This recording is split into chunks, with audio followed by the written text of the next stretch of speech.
Hello and welcome back to the channel. Today is day 7 of Aetherdrift spoilers. So we've got new cards, new synergies, new combos to talk about.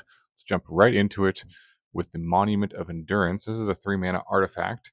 This is whenever you discard a card, choose one that hasn't been chosen this turn. Draw a card, create a treasure token, or each opponent loses 3 life. Some powerful abilities on this thing.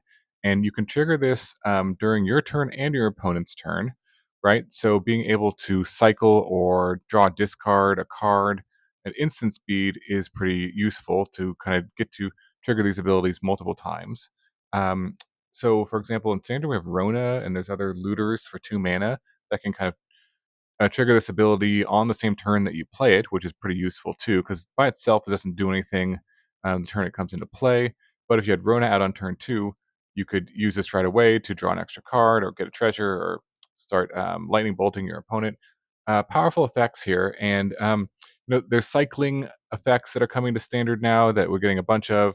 So maybe this goes into sort of like a Marauding Mako deck or other cards. There's some cards that even cycle for 1 mana that we're getting as well. So that could be useful. Liliana of the Veil, maybe other like self discard effects um, can be useful with this thing to get extra value out of those.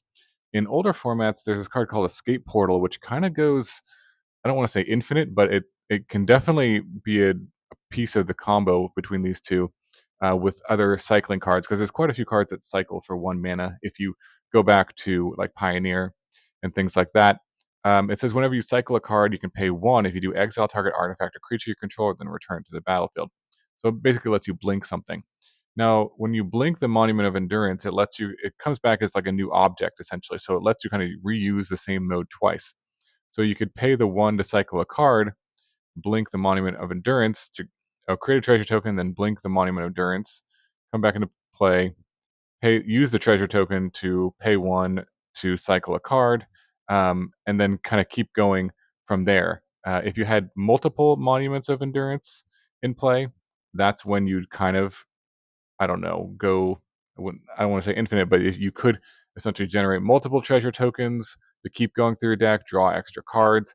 Especially if you had 3 of them, that might be deterministic or something like that. I don't know. So, anyways, there's just an interesting synergy between the two of those cards. That definitely at least gets you a lot of value out of them, a lot of triggers, and could maybe set up a combo deck around those two. But also in standard, I do think this card is pretty powerful and has a chance of being part of sort of like a discard cycling deck. There's a lot of other payoffs for being able to discard cards, such as the Marauding Mako. So I think this card could see play in those strategies. Overall, I'm going to give it 8 out of 10 loots. Okay, next up we've got the Salvation Engine, which is a 5 mana white vehicle. It's a 6/10, so big stats here, and it gives all your other artifact creatures +2/+2. And when it attacks, you return up to 1 target artifact card from your graveyard directly to the battlefield. The downside is it has crew 6, which is quite a big crew number. However, there's a lot of ways to get around this.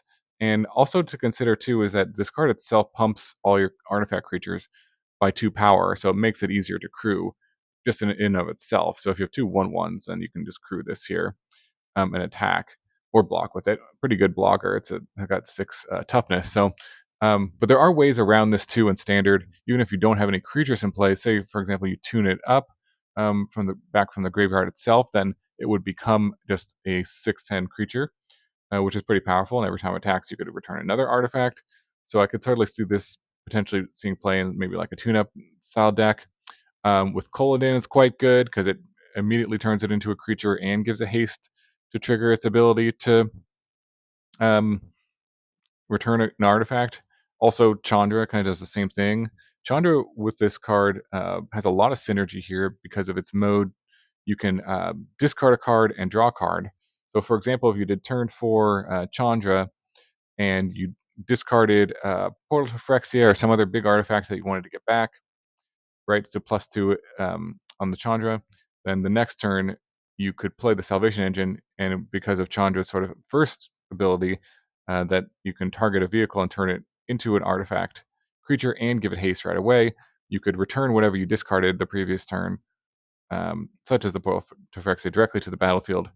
Uh, so a nice sort of curve of Chandra into this thing. There's a lot of synergy there, and then all of the if you're making colorless vehicle tokens with it, all of those would get +2/+2 if they were crewed by this thing. So there's a lot of interesting synergy there between those two cards. There's a lot of other artifacts you could return, big artifacts that are useful. Portal effects is probably the best one, but they're.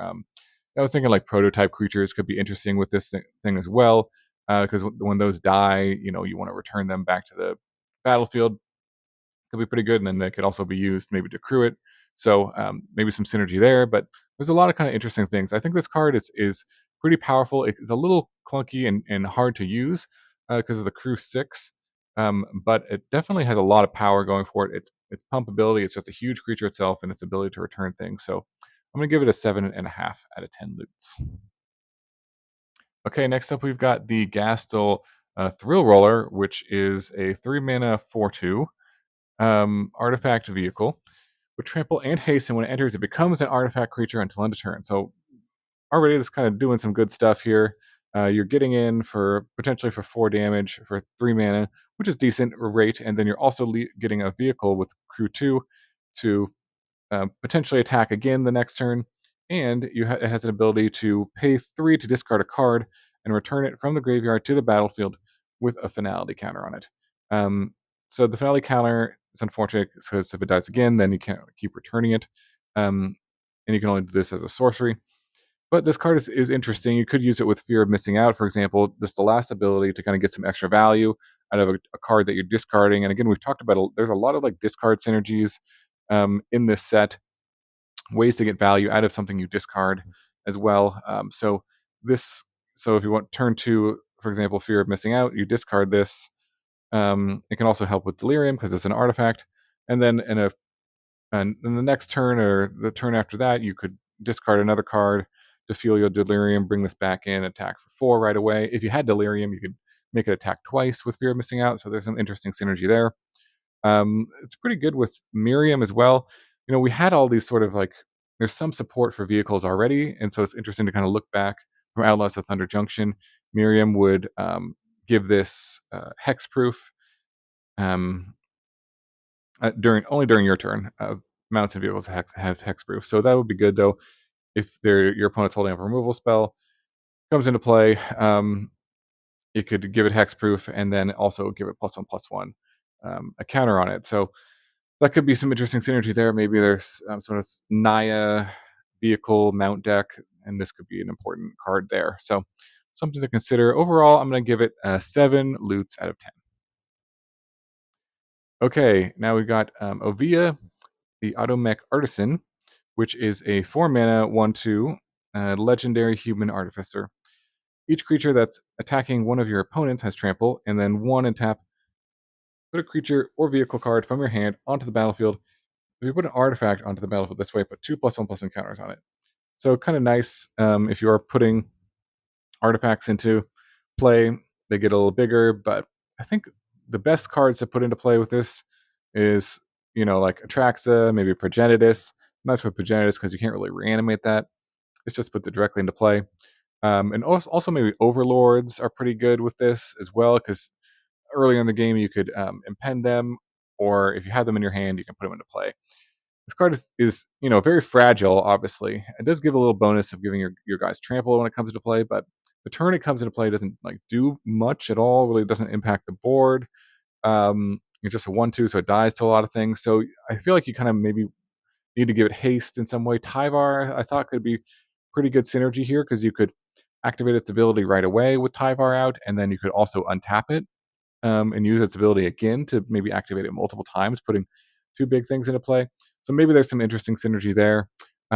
It's a cool card. I do think maybe it's more of a commander type card overall, and not suited for 60 card formats. But I don't know. We'll see. Definitely a powerful effect. Overall, I'm going to give it 6 out of 10 loots. Okay, next up we've got the Webstrike Elite, which is a 2 mana 3/3 insect archer with reach and has cycling X and 2 green.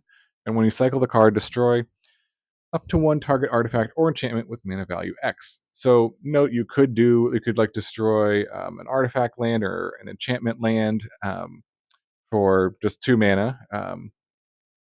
So that's something to note, or an artifact with greater mana cost of 0 for just 2 mana. Otherwise, you're kind of spending quite a bit of mana to destroy something usually with this. If you're paying like 5 mana to destroy an artifact or enchantment and draw a card, that's like, I don't know if that's quite worth it, but it does give this card flexibility, which is interesting. And being a 3 mana 2/2, 2 mana 3/3 with reach is not bad. That can do some blocking and affect the board on turn 2.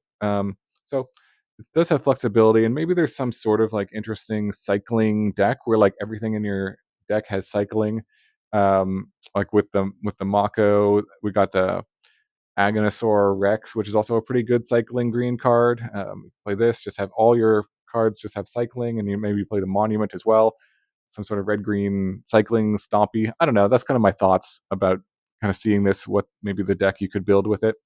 Um, so maybe it's more of a sideboard card. Not sure, but I think it's got some interesting potential and not bad stats. So overall, I'm going to give it 7 out of 10 loots. All right, next up we've got the Skieseer Chariot, which is a 2 mana vehicle. With a flying, it's a 3/3, and when it enters, you choose a non-land card name. Activated abilities of the sources cost 2 more to activate and crew for 2. So this is maybe more of a sideboard card, so you kind of know what you're going to name um, on the second turn, but kind of really depends on the metagame, how good this card is going to be, and what cards are getting played. For example, like the new Lotus could be good. It shuts down Planeswalker, or not shuts down, but it definitely slows down Planeswalkers, which is pretty good. Anything with an activated ability, obviously, that you kind of want to stop. This is kind of a good way to slow it down, and it also gives you a vehicle, which has some value. I mean, there's a lot of like vehicle synergies, as we've already talked about here. The Cloud Spire Coordinator is kind of a nice one too, because it gives you another trigger for it. Lets you create a pilot, and then the pilot can crew it as well. Being a vehicle is also nice with things with survival. We still have Rip in standard, which is a pretty powerful effect that he has when you untap it. You reveal X cards of your library where it's power, and you put any number of creature and or vehicle cards with different powers from among them into your hand. So maybe in sort of a Rip deck, you would play a couple of these.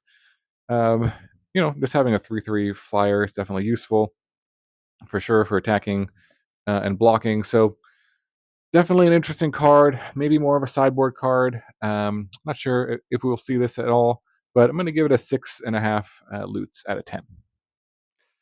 Okay, next up we've got the Wax Shapestealer, which is a 4 mana shapeshifter, 0/0 with flash, and it says you may have the creature enter as a copy of a creature or artifact you control, and it has cycling too.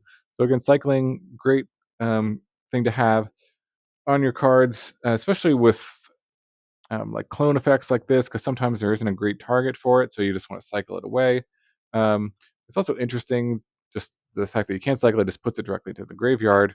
If, for example, you got a Portal to Phyrexia out, not that you necessarily need more, sometimes that wins the game on its own, but if you had cycled this early in the game, just put it directly into the graveyard, Portal to Phyrexia could bring it back from the graveyard to play, and it could become a copy of Portal to Phyrexia because it says it can become a copy of an artifact. So that's certainly something to note about this. So there's some interesting synergies there. If they ever print sort of like an artifact, I couldn't think of any other artifacts that return creatures, artifacts themselves that return creatures to play. Um, like when they come into play or something like that. But if they printed something like that, maybe there is an older format. Those two cards have a lot of synergy. It's kind of cool with the Royal Deep Gear Hulk because I was thinking it has flash, so things that you want to kind of give flash, you could kind of cast this and copy your Gear Hulk during your opponent's draw step. So you can choose the card that they just drew to have them discard it, things like that. So there's some kind of neat effects with this. It could also kind of be like a surprise blocker. Maybe more of a limited card in that regard, but it's an interesting card to think about, and I think it's got some potential because of cycling and flash are some nice abilities to add on to a clone. So overall, I'm going to give the Wax Steel Shaper 6 loots out of 10. Okay, and the last up, I believe an uncommon here, the Broodheart Engine, which is a 2 mana artifact, green and black. At the beginning of your upkeep, surveil 1, and then 4 mana to tap and sacrifice it. Return target creature or vehicle from your graveyard to the battlefield. Activate only as a sorcery. So an interesting card and kind of a powerful effect, I would say. I mean, 4 mana to reanimate a creature or a vehicle. Some flexibility there is sort of the going rate now in standard with like Zombify, right? So you're kind of on par with that, but it also is a 2 mana artifact that fills up your graveyard and can kind of smooth out your draws throughout the game, which is cool too. So it kind of enables itself. I mean, kind of one of the problems with those strategies is you need to have an enabler and you need to have a way of bringing something back and you have to have a good thing to bring back. So this kind of does two things of that for you. It can fill your graveyard with the thing that you want to return back. So that's something definitely to note. It works pretty well with some of the cards already that we've seen. The Atchik Emerald Radian, which creates insect tokens for each artifact and a creature in your graveyard. Note it also says artifact, so if you had to mill another one of these things into the graveyard, they would count that. So that's cool. Some interesting synergy there. And then when you fill up your graveyard, you can sacrifice this to bring back the Atchik. Um, and then get a bunch of insect tokens. Of course, like Atraxa, Valgavoth, all those normal targets that are pretty good to reanimate are good with this as well. But I'm just kind of thinking what else we kind of got from this set. And then also does return vehicles. So there's the Thundering Broodwagon that we got, which you can cycle it to just put itself into the graveyard. And then you could use this for 4 to return it back to play, destroy something of your opponent's. So that's something to note that it does return vehicles as well, which could be useful. So a cool card. I think it's got some potential to see some constructed play as well. Overall, I'm going to give it 7 loots out of 10. Okay, so I believe that is it for today. Thanks so much for watching. Let me know in the comments below what you're thinking about with Aetherdrift, any cool new synergies and combos, decks that you want to build. The set is shaping up to look pretty cool, I think.